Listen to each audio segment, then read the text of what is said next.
खुलुमबाय गोजोन फुंबिलिनि गासैबो बड'लेण्ड बुब्लिनि अनसायगिरिफोरखौ बरायग्रोबाय। दिनै 23 डिसेम्बर शुक्रबारनि फानजामुथिखौ फरायथिनो लादों आं खिलिखां ब्रह्म। फानजामुथिनि गिबियाव दं मेष राशि। मोजां सम जानाय नङा, गाज्रि समजों बारहोहरलांगोन। जेखि खामानि मावा जाफुंसारनाय नङा। बृष राशि। नखरा धोन खहा जागोन। मुवा बेसादफोरनि फारसे हरखाब खहा जानो हागौ। नखरनि धोन खहा जानायाव दुखु जागोन। मिथुन राशि। आंगो बिसिनि सुखु गोजोनाव हाजासे रंजानाय लागोन। गावनि बिसिखौ जोथोन लाखिगोन। अनलायनाया बांगोन। कर्कट राशि। हरखाब दावबायनायनि थांखि लागोन। लोगोफोरजों दावबायनानै गोसोनि बाथ्राखौ फोरमायगोन। गोसो खुसियै समखौ बारहोहरगोन। सिंह राशि। फिसानि फारसे साननाय फैगोन। नखरनि गथ' गथायनि जेंनाखौ लानानै दुखु जागोन। बबेबा जेंनाया जिंगासि होगोन। कन्या राशि। गोसोआ उसुखुथु जागोन। बबेबा जेंनाया गोसोखौ थारथिनो हायै खालामगोन। साननाय हनाया आसखान्दा। तुला राशि। गुबुननिफ्राय मदद मोनगोन। लोगोनि मददजों खामानि मावनो हागोन। गावनि आंगोखौ बांसिन फोथायोब्ला नोंथांनि साबसिन।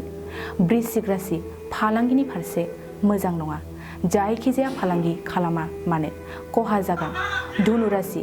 बिसि फिसायनि गेजेराव सुखु गोजोन फैगोन। नखराव खौसेथि अनलायनाया बांसिन जागोन। समखौ गोसो खुसियै बारहोनो हागोन। मकर राशि। दोनथुमनाय धोना जोबलांगोन। नखरनि धोन जोबलांनायखौ मिथिस्लाबनाय नङा। कुम्भ राशि। मोजां सान। जायखिजाया नाजायोब्ला खाबु मोनगोन। गुबुनजों सुबिदा मोनफिनगोन। मीन राशि। रां आरजिनायनि फारसे मोजां सम। हरखाब धोन मोनगोन। गारि मथर बायनो गोसो जागोन। दिनै सानसेनि राशि फरायथिनायाबो एसेनोसै। आसा खालामो गासैनिबो जिउआव दिनैनि साना मोजाङै मोजां थांगोन। बेखौ बड'लेण्ड बुब्लि नखरनिफ्राय मिजिंथिबाय। गोजोन्थों। नोंथाङा सानाय सुनाय बेरामनि जेंनायाव गोग्लैदों नामा? जुदि नोंथाङा सानाय सुनाय दंब्ला जिंगासिनांगौ गैया। चिरां जिल्लानि बेंटल गेट साफागुरियाव दायो एसआइ निउर' थेरापि सेन्टार दंसै।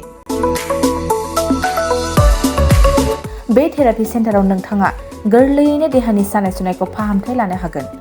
बे आथिं सानायानो जाग्रोदों, ओमफ्राय जानाया एसे सिगांनिफ्रायनो जाखादों। ओमफ्राय बिदिनो गुबुन गुबुन मुलि जाबाबायदों, ओमफ्राय हामाखै। दिनैनि ट्रिटमेन्टआ नङा, आङो एसे मोजां मोनसिनबाय। जेरै सिं सानाय, आफादावरि सानाय, मोदोम जरा सानाय, आइजोफोरनि जेंना, खर' सानाय बायदि बेरामखौ फाहामनाय जायो। लोगोसेयैनो बे सेन्टाराव थानानै फाहामथाय लानो हानायनिबो सुबिदा खालामदों। नोंथांमोनहा एसआइ निउर' थेरापि सेन्टाराव फाहामथाय लानो गोसो दंब्ला नैबे मबाइल नम्बर 7620160459 नङाब्ला 9476977956 आव थोंजों सुलाद लानो हागोन।